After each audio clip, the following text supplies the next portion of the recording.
બે હાથ જોડીને માફી માંગો અને લોકોને કહો કે તમારે માત્ર મોદી સાહેબને જોઈને વોટ આપવાનો છે.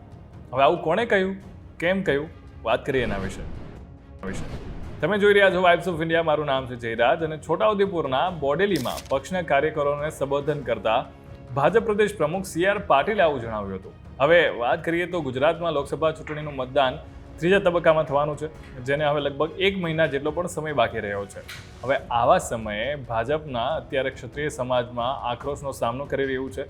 રાજકોટથી ભાજપના ઉમેદવાર પરસોત્તમ રૂપાલાના ક્ષત્રિય સમાજ માટેના અપમાનજનક નિવેદને છેલ્લા કેટલાક સમયથી પક્ષને મુશ્કેલીમાં મૂકી દીધો છે. રાજ્યભરમાં ઠેર ઠેર ક્ષત્રિયો છે એ પરસોત્તમ રૂપાલા અને હવે તો ભાજપનો પણ વિરોધ કરી રહ્યા છે. ક્ષત્રિય સમાજના વિરોધની સાથે ભાજપમાં કેટલીક બેઠકોના ઉમેદવારો સામે પક્ષની અંદર જ અસંતોષ બહાર આવ્યો છે. આ બધી સમસ્યાઓ વચ્ચે પ્રદેશ પ્રમુખ સી.આર. પાટીલે પક્ષના કાર્યકરોને રાજ્યમાં 5 લાખથી પણ વધુ મતોના અંતરથી દરેક બેઠક જીતવા માટેનો મંત્ર આપ્યો છે. છોટાઉદેપુરના બોડેલીમાં પક્ષના કાર્યકરોને સંબોધન કરતા ભાજપ પ્રદેશ પ્રમુખ સી.આર. પાટીલે જણાવ્યું હતું કે બે હાથ જોડીને માફી માંગો અને લોકોને કહો કે તમારે માત્ર મોદી સાહેબને જોઈને વોટ આપવાનો છે. જનતામાં સ્થાનિક ઉમેદવાર અંગે કોઈ અસંતોષ હોય તો ઉમેદવાર વતી બે હાથ જોડીને માફી માંગી લો અને માત્ર મોદી સાહેબના નામે મત માંગો. લોકોને કહો કે મોદી સાહેબને જુઓ અને મત આપો. આપણે તેમને ત્રીજી વખત વડાપ્રધાન બનાવવાના છે.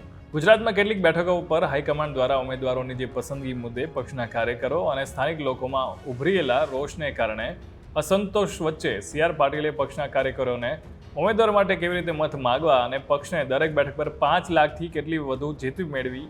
તેમણે પક્ષના બૂથ કાર્યકરોને વડાપ્રધાન મોદીના નેતૃત્વની સરકારી યોજનાના લાભાર્થીને પૂછવા માટે કેટલાક પ્રશ્નોની યાદી આપી હતી.